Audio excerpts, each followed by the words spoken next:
നമസ്കാരം എല്ലാ പ്രേക്ഷകർക്കും ഡോക്ടർ ക്യൂവിലേക്ക് സ്വാഗതം. പ്രോസ്റ്റേറ്റ് ഗ്രന്ഥിയുടെ വിവിധ രോഗങ്ങളും അവയുടെ പ്രതിവിധികളുമാണ് ഇന്ന് ഡോക്ടർ ക്യൂവിൽ ചർച്ച ചെയ്യുന്നത്. അങ്കമാലി ലിറ്റിൽ ഫ്ലവർ ഹോസ്പിറ്റലിലെ consultant urologist doctor Joseph Paul ആണ് ഇന്ന് നമുക്കൊപ്പം ഉള്ളത്. നമസ്കാരം ഡോക്ടർ. പ്രോസ്റ്റേറ്റ് ഗ്രന്ഥിയുടെ പ്രവർത്തനം അതെങ്ങനെയാണ്, എന്ത് തരം രോഗങ്ങളാണ് പ്രോസ്റ്റേറ്റ് ഗ്രന്ഥിയിൽ സാധാരണയായി കണ്ടുവരുന്നത്?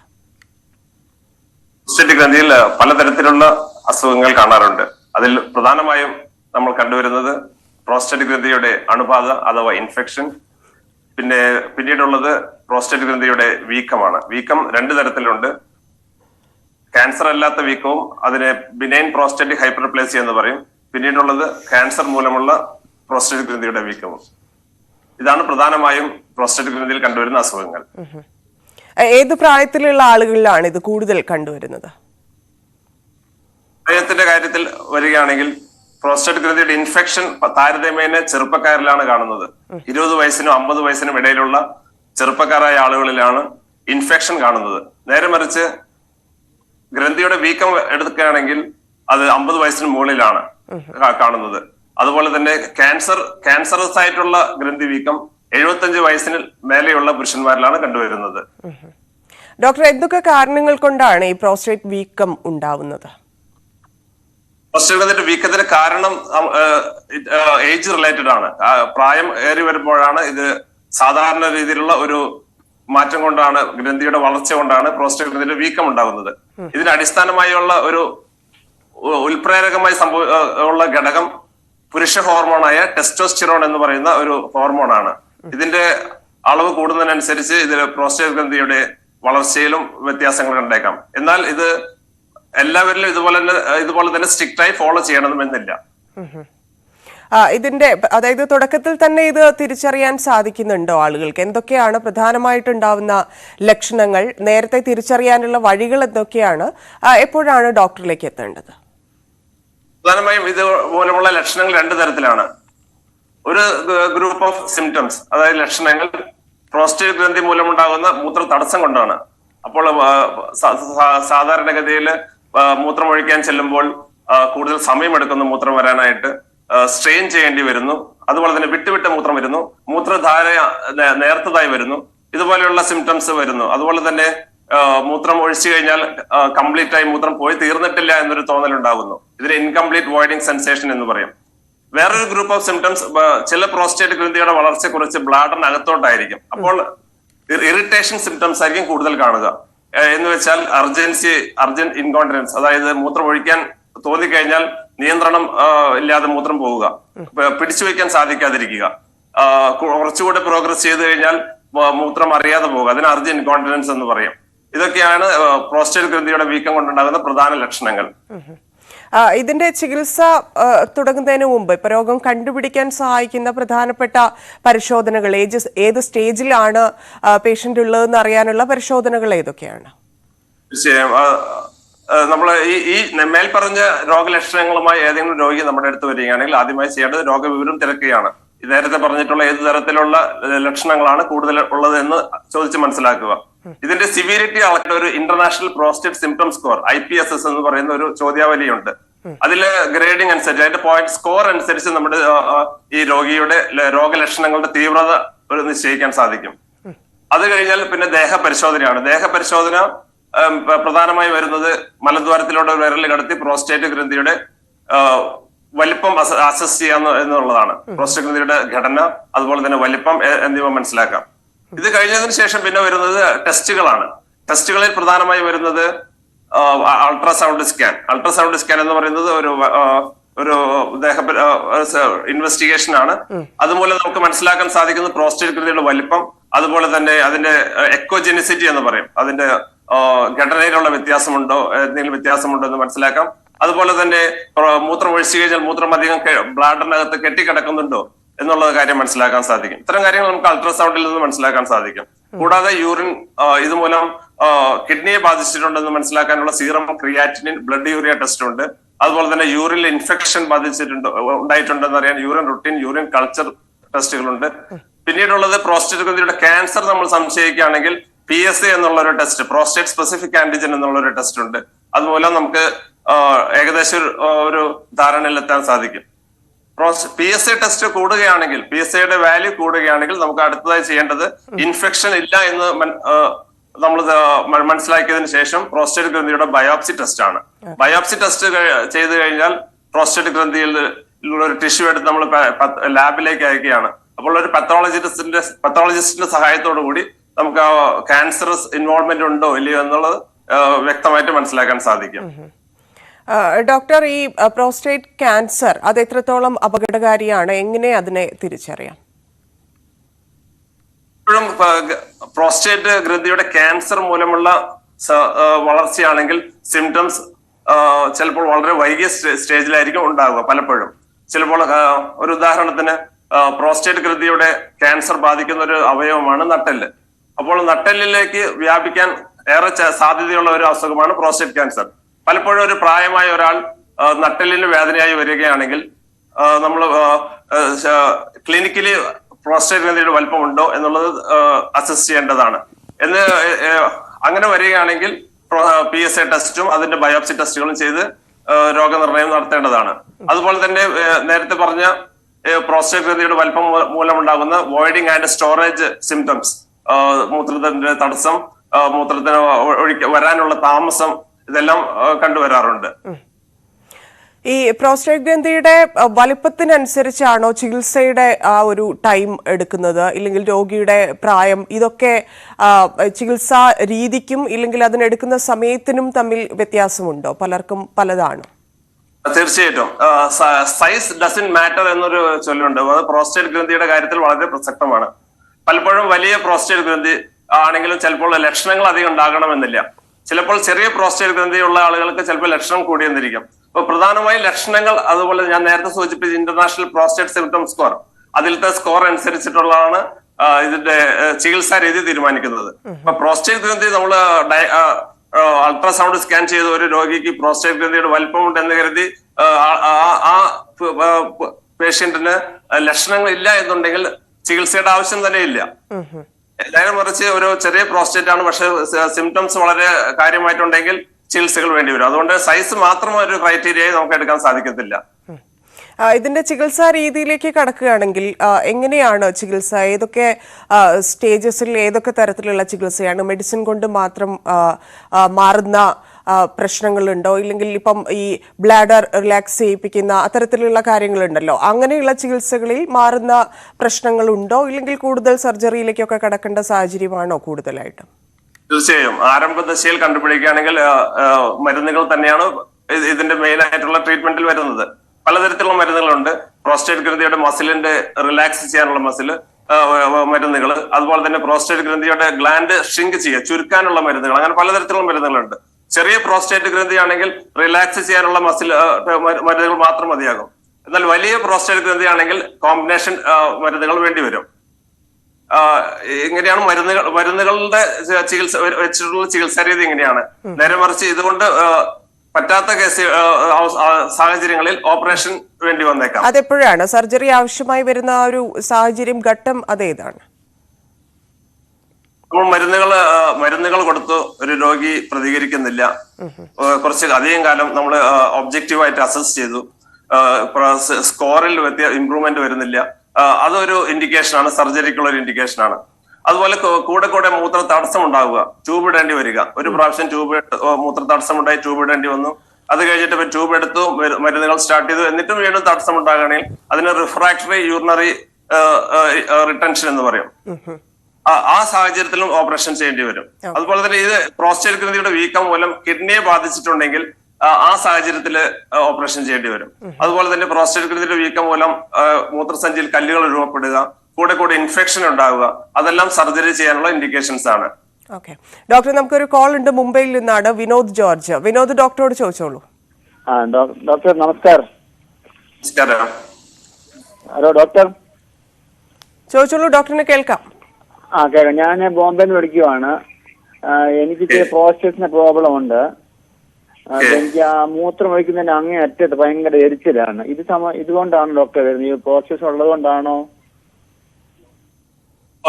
എരിച്ചിൽ പല കാരണം കൊണ്ടുണ്ടാകാം. നിങ്ങൾ പ്രമേഹ രോഗിയാണോ? അല്ല. ഓക്കെ, പ്രോസ്റ്റേറ്റിന് തടസ്സം മൂലം എരിച്ചിലുണ്ടാകാം. അത് മാത്രമല്ല, മൂത്രത്തിൽ ഇൻഫെക്ഷൻ ഉണ്ട് എന്നുള്ള കാര്യം കൂടി ഇതോടൊപ്പം ടെസ്റ്റ് ചെയ്ത് മനസ്സിലാക്കേണ്ടതാണ്. ചിലപ്പോൾ പ്രോസ്റ്റേറ്റ് ഗ്രന്ഥിയുടെ വീക്കം ഇല്ലാതെ തന്നെ ഇൻഫെക്ഷൻ ഉണ്ടായി ഇതുപോലെ ബുദ്ധിമുട്ടുകൾ വരാവുന്നതാണ്. അതുകൊണ്ട് എരിച്ചിൽ ഉണ്ടായി എന്ന് കരുതി പ്രോസ്റ്റേറ്റ് ഗ്രന്ഥിയുടെ വീക്കം മൂലം മാത്രമാണെന്ന് നമുക്ക് പറയാൻ സാധിക്കില്ല. അത് ടെസ്റ്റുകൾ വഴി മാത്രമേ സാധിക്കുകയുള്ളൂ. ഡോക്ടർ, യെസ്, കേൾക്കാം. കേക്കാം. ഞാൻ കുടമാളൂർ എന്നാണ് വിളിക്കുന്നത്, കോട്ടയം. ഞാൻ ഒരു 5-8 കൊല്ലമായിട്ട് പോസ്ട്രേറ്റ് ഉണ്ട് എനിക്ക്. അപ്പം യൂറിമാക്സ് എന്ന് പറഞ്ഞ ഒരു ഗുളിക കഴിക്കുന്നുണ്ട് രാത്രിയിൽ. പിന്നെ വെട്രാം പ്ലസ് ആദ്യം കഴിച്ചു, ഡോക്ടറോട് ചോദിച്ചിട്ട് മെഡിക്കൽ കോളേജിലെ. പക്ഷെ എനിക്ക് ബാത്റൂമിൽ പോകുമ്പോ മലം പോകാൻ വളരെ ബുദ്ധിമുട്ട്. അപ്പൊ ഞാൻ മലം കൈകൊണ്ട് ചിലപ്പം വിരലിട്ട് എടുത്ത് കളയേണ്ടി വരുന്നു. ചെറിയ മുഴയുണ്ടെന്ന് എനിക്ക് സംശയം. പക്ഷെ ഒരു ഡോക്ടർ പറഞ്ഞു ഒരു കുഴപ്പവും ഇല്ല എന്ന് പറഞ്ഞു. 76 വയസ്സായി.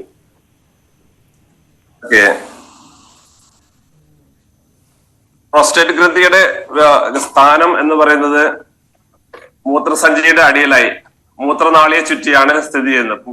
ഇവിടെയാണ് പ്രോസ്റ്റേറ്റ് ഗ്രന്ഥിയുടെ സ്ഥാനം. ഇതിന് നേരെ പിറകിലായി വരുന്ന അവയവം വൻകുടലിന്റെ അവസാന ഭാഗം, റെക്ടം എന്ന് പറയും. അപ്പൊ പ്രോസ്റ്റേറ്റ് ഗ്രന്ഥിയുടെ വീക്കം ഉണ്ടാകുമ്പോൾ അത് മലശോധനയെയും ബാധിക്കാവുന്നതാണ്. കാരണം ഇതിന്റെ വീക്കം, ഈ ഗ്രന്ഥി വളരുന്നത് വൻകുടലിന്റെ അഗ്രഭാഗം, അതായത് റെക്ടം എന്നുള്ള ഭാഗത്തേക്കാണ്. അതുകൊണ്ട് മലബന്ധം ഇതിന്റെ ഒരു ഭാഗമായിട്ട് വരാവുന്നതാണ്. നേരത്തെ പറഞ്ഞ യൂറിമാക്സ് മാത്രം ഒരു ഗുളിക കഴിക്കുന്നതിനേക്കാളും നല്ലത് അതിന് മുമ്പ് കഴിച്ചിരുന്ന കോമ്പിനേഷൻ ട്രീറ്റ്മെന്റ്. അത് യൂറിമാക്സ് ആണെങ്കിൽ യൂറിമാക്സ് ഡി ഉണ്ട്. വെൽട്ടാം പ്ലസിൽ നിന്ന് യൂറിമാക്സിലേക്ക് മാറാനുള്ള സാഹചര്യം എന്താണെന്ന് എനിക്ക് മനസ്സിലായില്ല. അത് കോമ്പിനേഷൻ, ഗ്ലാൻഡിന്റെ വലിപ്പം കൂടുതലാണെങ്കിൽ കോമ്പിനേഷൻ, 2 മെഡിസിനുകളുടെ കോമ്പിനേഷൻ ട്രീറ്റ്മെന്റ് ആയിരിക്കും ഉചിതം. ശരി ഡോക്ടർ, അടുത്ത കോളിലേക്ക് പോവാം. പത്മനാഭൻ വയനാട്ടിൽ നിന്നാണ്. ശ്രീ പത്മനാഭൻ, ചോദിച്ചോളൂ ഡോക്ടറോട് സംശയം. ഹലോ, ഡോക്ടർ സാർ നമസ്കാരം. നമസ്കാരം.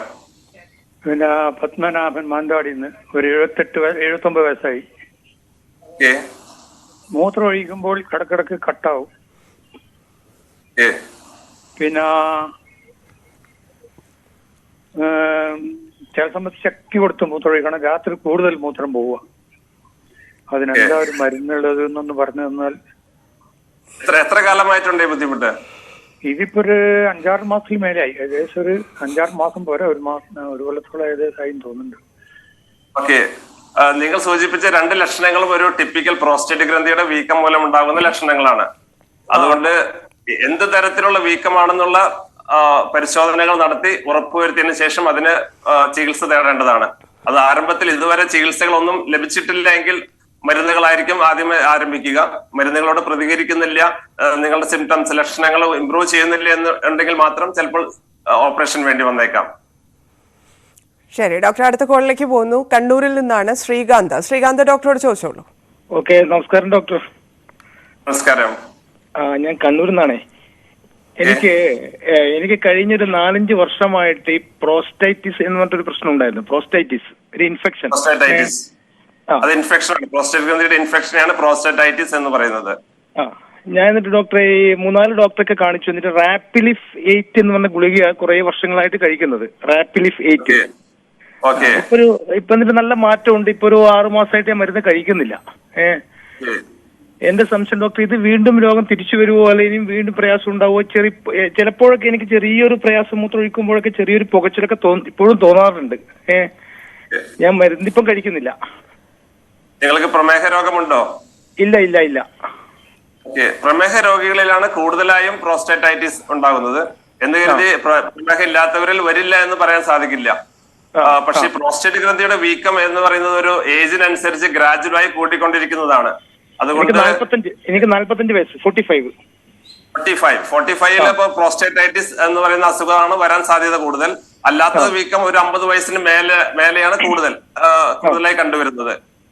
പക്ഷെ 6 മാസമായി മരുന്ന് കഴിച്ചിട്ടില്ല, നിങ്ങൾക്ക് സിംറ്റംസ് കാര്യമായിട്ടില്ല എന്നുണ്ടെങ്കിൽ വർഷത്തിലൊരിക്കൽ ഇതിന്റെ ടെസ്റ്റുകൾ ചെയ്യുന്നത് നല്ലതായിരിക്കും. ഒരു ultrasound scan, urine routine examination, serum PSA test. Okay sir. Okay 45 വയസ്സിന് മുകളിൽ സീറം PSA ടെസ്റ്റ് വർഷത്തിൽ ഒരിക്കൽ ചെയ്യുന്നത് നല്ലതായിരിക്കും. Okay okay okay okay doctor, നമ്മൾ നേരത്തെ സംസാരിച്ചത് സർജറിയെ കുറിച്ചായിരുന്നു. ഇപ്പോൾ മെഡിക്കൽ തെറാപ്പി സക്സസ് ആയില്ലെങ്കിൽ ഉടനെ സർജറിയിലേക്ക് കടക്കുകയാണോ, അത് എൻഡോസ്കോപ്പിക് വഴിയാണോ, ഇല്ലെങ്കിൽ മറ്റെന്തെങ്കിലും സംവിധാനങ്ങളുണ്ടോ? ഏതൊക്കെ തരത്തിലാണ് സർജറികൾ ഇപ്പോൾ ലഭ്യമായിരിക്കുന്നത്? പ്രോസ്റ്റേറ്റ് ഗ്രന്ഥിയുടെ മാലിഗ്നൻസി, ക്യാൻസർ അല്ലാത്ത വീക്കത്തിനുള്ള സർജറി എന്ന് പറയുന്നത് മൂത്രനാളിയിൽ കൂടെ ഒരു എൻഡോസ്കോപ്പിക് ഉപകരണം കടത്തിയിട്ടുള്ള ഓപ്പറേഷനാണ്. ഇതിന് TURP, transurethral resection of prostate എന്ന് പറയും. പ്രോസ്റ്റേറ്റ് ഗ്രന്ഥിയുടെ പല ഭാഗങ്ങളുണ്ട്. ഈ മോഡലിൽ കാണുന്ന പോലെ തന്നെ ഇതാണ് നോർമൽ പ്രോസ്റ്റേറ്റ് എന്ന് പറയുന്നത്. പ്രോസ്റ്റേറ്റ് മൂത്രനാളിയിൽ നിന്നുള്ള മൂത്രസഞ്ചിയിൽ നിന്ന് മൂത്രനാളി ഇത്രയും വ്യാസമുണ്ട്. അതുകൊണ്ട് നോർമൽ പ്രോസ്റ്റേറ്റ് ഉള്ള ഒരു വ്യക്തിക്ക് മൂത്രതടസ്സം ഉണ്ടാകുന്നില്ല. നേരെ മറിച്ച് പ്രോസ്റ്റേറ്റിൽ വീക്കം വന്നു കഴിഞ്ഞാൽ ഈ പടത്തിൽ നോക്കുകയാണെങ്കിൽ ഇവിടെ മൂത്രനാളി വളരെ ചുരുങ്ങിയിരിക്കുന്നു. അതുകൊണ്ട് മൂത്രം പോകാൻ തടസ്സം വരുന്നു. അപ്പോൾ മൂത്രനാളിയിൽ കൂടെ ഒരു ഉപകരണം കടത്തി ഈ തടസ്സം ഉണ്ടാക്കുന്ന ഭാഗം, അതിന് ഈ പ്രോസ്റ്റേറ്റിന്റെ ക്യാൻസർ അല്ലാത്ത ഭാഗം വീക്കം വരുന്നത് പ്രോസ്റ്റേറ്റിന്റെ ട്രാൻസിഷൻ സോൺ എന്ന് പറയുന്ന ഒരു ഭാഗത്തിൽ നിന്നാണ് കൂടുതലായി ഉണ്ടാകുന്നത്.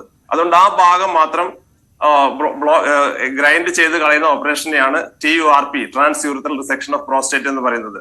നേരെ മറിച്ച് പ്രോസ്റ്റേറ്റ് ക്യാൻസർ ആണെങ്കിൽ നമുക്ക് ആരംഭദശയിൽ ഈ അസുഖം പ്രോസ്റ്റേറ്റ് ഗ്രന്ഥിയിൽ മാത്രം ഒതുങ്ങി നിൽക്കുന്ന അവസ്ഥയാണെങ്കിൽ പ്രോസ്റ്റേറ്റ് ഗ്രന്ഥി പൂർണ്ണമായി എടുത്തു കളയണം. അതിനെ റാഡിക്കൽ പ്രോസ്റ്റേറ്റക്ടമി എന്ന് പറയും. ഇത് കൂടാതെ തന്നെ വേറെ ചികിത്സാ രീതികളാണ്. ചെറിയ ഗ്ലാൻഡ് ആണ്, വളരെ ചെറിയ ഗ്ലാൻഡ്, പക്ഷെ മെഡിക്കൽ മാനേജ്മെന്റ് കൊണ്ട് അധികം പ്രതികരിക്കുന്നില്ലെങ്കിൽ ചെയ്യേണ്ടതാണ് transurethral incision of prostate. അതും എൻഡോസ്കോപ്പിക് ഓപ്പറേഷൻ ആണ്. ഒരു 2 ബ്ലാഡർ നെക്കിൽ 2 ഇൻസിഷൻ ഉണ്ടാക്കുന്നു. അപ്പം ബ്ലാഡർ നെക്ക് നന്നായിട്ട് ഓപ്പൺ ചെയ്യുന്നു. അതിനെ transurethral incision of prostate എന്ന് പറയും. അതുപോലെ holmium laser enucleation of prostate എന്നുള്ള ചികിത്സാ രീതിയുണ്ട്. അത് ലേസർ എനർജി വെച്ചിട്ട് പ്രോസ്റ്റേറ്റ് ഗ്ലാൻഡിനെ എന്യൂക്ലിയേറ്റ് ചെയ്ത് അതിനുശേഷം മോഡ്സിലേറ്റർ എന്നുള്ള ഉപകരണം വഴി ആ ഗ്ലാൻഡ് പുറത്തേക്ക് എടുക്കുന്ന സംവിധാനത്തെയാണ് holmium laser enucleation of prostate എന്ന് പറയുന്നത്. ഓക്കെ ഡോക്ടർ, നമുക്കൊരു കോൾ ഉണ്ട്. അങ്കമാലിയിൽ നിന്ന് രാജിയാണ്. യൂറോളജിയുമായിട്ട് ബന്ധപ്പെട്ടുള്ള ഒരു സംശയം ചോദിക്കാനാണ്. രാജി, ചോദിച്ചോളൂ. അതെ ഡോക്ടർ, എനിക്ക് മൂത്രം ഒഴിക്കുമ്പോ മൂത്രം ഇങ്ങനെ നമുക്ക് പോയി കഴിഞ്ഞാലും പിന്നെയും പോയിരുന്നില്ല. അപ്പൊ നമ്മൾ എണീറ്റ് നിന്ന് കഴിഞ്ഞാൽ പിന്നെ അത് മൂത്രം പോകും. പിന്നെ അത് തന്നെയല്ല, നമ്മൾ മൂത്രം ഒഴിച്ചു കഴിയുമ്പോ അത് മഞ്ഞ ഒരു കളർ മാറി, നമ്മള് സാധാരണ മഞ്ഞപ്പിത്തം പോലെ തോന്നും. എന്നിട്ട് ഞാൻ ലാബിൽ പോയി മഞ്ഞപ്പിത്തത്തിന് ടെസ്റ്റ് ചെയ്തപ്പോ ഇല്ല എന്ന് പറഞ്ഞു. പക്ഷെ ഇപ്പോഴും എനിക്ക് അതിന്റെ ഒരു ബുദ്ധിമുട്ടില്ല. നമുക്ക് എപ്പോഴും മൂത്രം ഒഴിക്കണം തോന്നുന്ന ഒരു ഇതാ. അതൊരു നിങ്ങളുടെ പ്രായം എത്രയാണ്? 46 വയസ്സ്. പ്രമേഹമുണ്ടോ? ഇല്ല, ഷുഗറും പ്രശ്നമൊന്നുമില്ല. ഈ ഇതുമായി ബന്ധപ്പെട്ട എന്തെങ്കിലും പരിശോധനകൾ ചെയ്തിട്ടുണ്ടോ നേരത്തെ? ഇല്ല ഇല്ല. ഓക്കെ, അപ്പൊ ഈ സിംറ്റം കേട്ടിട്ട് എനിക്ക് തോന്നുന്നു മൂത്രസഞ്ചിയുടെ പ്രവർത്തനത്തിൽ ഉണ്ടാകുന്ന വ്യത്യാസം, അല്ലെങ്കിൽ മൂത്രസഞ്ചിയുടെ അകത്ത് ചെറിയ സ്റ്റോൺ ഉണ്ടാകാം. കാരണം നിങ്ങൾ പൊസിഷൻ ചേഞ്ച് ചെയ്യുമ്പോൾ വീണ്ടും മൂത്രം പോകുന്നു എന്ന് പറയുമ്പോൾ അത് അത്തരത്തിലുള്ള എന്തെങ്കിലും കാര്യങ്ങളുണ്ട് എന്നുള്ള റൂൾ ഔട്ട് ചെയ്യേണ്ടത് അത്യാവശ്യമാണ്. ഇതിനുവേണ്ടി ചെയ്യാവുന്ന ടെസ്റ്റുകളാണ് നേരത്തെ സൂചിപ്പിച്ചതുപോലെ മൂത്രത്തിന്റെ ഒരു simple test, urine routine examination, then ultrasound scan, serum creatinine. ഈ 3 ടെസ്റ്റുകൾ ചെയ്യുമ്പോൾ ഏകദേശം നിങ്ങളുടെ രോഗാവസ്ഥയെ കുറിച്ച് ഒരു നിർണയത്തിലെത്താൻ സാധിക്കും. ഓക്കെ ഡോക്ടർ, ഈ പ്രശ്നം ഉള്ള ആളുകളോട്, പ്രോസ്റ്റേറ്റ് പ്രശ്നങ്ങളുള്ളവരോട് എന്താണ് അവരുടെ ജീവിത ശൈലിയിൽ വരുത്തേണ്ട മാറ്റങ്ങൾ എന്തൊക്കെയാണ്? എന്തൊക്കെ കാര്യങ്ങളാണ് കൂടുതൽ ശ്രദ്ധിക്കേണ്ടത്? പ്രോസ്റ്റേറ്റ് ഗ്രന്ഥിയുടെ വീക്കം മൂലമുള്ള ലക്ഷണങ്ങൾ പലരിലും പലതരത്തിലായിരിക്കും.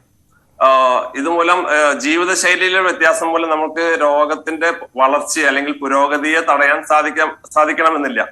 എന്നിരിക്കലും പ്രോസ്റ്റേറ്റ് ഗ്രന്ഥിയുടെ വീക്കം മൂലം ഉണ്ടാകുന്ന ലക്ഷണങ്ങൾക്ക് ഒരു പരിധിവരെ തടയിടാൻ ജീവിത രീതിയിലെ വ്യത്യാസം കൊണ്ട് സാധിക്കും. ഒരു ഉദാഹരണത്തിന്, പ്രോസ്റ്റേറ്റ് ഗ്രന്ഥിയുടെ വീക്കം മൂലം ഉണ്ടാകുന്ന ഒരു പ്രധാന ലക്ഷണമാണ് നൊക്ടൂറിയ. നൊക്ടൂറിയ എന്ന് വെച്ചാൽ രാത്രിയിൽ കൂടെ മൂത്രം ഒഴിക്കുന്നു. അത് ഉറക്കത്തെ തന്നെ ശല്യപ്പെടുത്തുന്നു.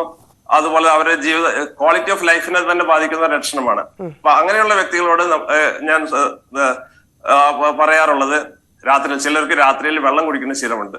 ബെഡ്റൂമിൽ ഒരു ഗ്ലാസ് അല്ലെങ്കിൽ ഒരു ബോട്ടിൽ വെള്ളം വെക്കും. രാത്രിയിൽ ഡിന്നറിന് ശേഷം നോ മോർ വാട്ടർ, വെള്ളം കുടിക്കാതിരിക്കുക. പക്ഷെ എന്ന് കരുതി ഒരു ദിവസത്തില് വെള്ളം കുടിക്കേണ്ടതിൽ അളവിൽ കുറയ്ക്കാൻ പാടില്ല. അത് പകല് കുടിച്ചു തീർക്കുക, രാത്രിയിൽ വെള്ളം കുടിക്കാതിരിക്കുക. അതുപോലെ തന്നെ മലബന്ധമുള്ളവരിൽ മലബന്ധം മൂത്രം ഒഴിക്കുന്നതായിട്ട് ബന്ധമുണ്ട്. അതുപോലെ തന്നെ അങ്ങനെ വരുമ്പോൾ ലാക്സേറ്റീവ്സോ അല്ലെങ്കിൽ ഭക്ഷണക്രമത്തിലെ വ്യത്യാസങ്ങൾ കൊണ്ട് മലബന്ധം ഒഴിവാക്കുക. അതുപോലെ തന്നെ ലഹരി പദാർത്ഥങ്ങൾ കൂടുതൽ ഉപയോഗിക്കുന്നവരും അതുപോലെ കഫീൻ അടങ്ങിയ പാനീയങ്ങൾ ഉപയോഗിക്കുന്നതും ഒഴിവാക്കിയാൽ ഇതുപോലെ തന്നെ ലക്ഷണങ്ങളിൽ കുറവ് വരുത്താൻ സാധിക്കും. അതുപോലെ തന്നെ ഒത്തിരി നേരം മൂത്രം പിടിച്ചു വയ്ക്കാതിരിക്കുക. ഒരു 4 മണിക്കൂർ അല്ലെങ്കിൽ മാക്സിമം 5 hours കൂടുമ്പോൾ മൂത്രം ഒഴിക്കുന്നത് നല്ലതാണ്.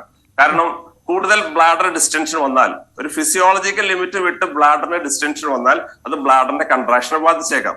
അതുകൊണ്ട് ഒത്തിരി നേരം മൂത്രം ഹോൾഡ് ചെയ്യാതിരിക്കുന്നത് നല്ലതാണ്. ഇതൊക്കെയാണ് ജീവിതശൈലിയിൽ വരുത്തേണ്ട മാറ്റങ്ങൾ. ശരി ഡോക്ടർ, നമ്മുടെ സമയം അവസാനിച്ചിരിക്കുകയാണ്. മറ്റൊരു അവസരത്തിൽ വീണ്ടും കാണാമെന്ന് പ്രതീക്ഷിക്കുന്നു. നന്ദി സംശയങ്ങൾക്ക് മറുപടി നൽകിയതിന്. Thank you. ഡോക്ടർ ക്യൂ പൂർണ്ണമാവുന്നു. നമസ്കാരം.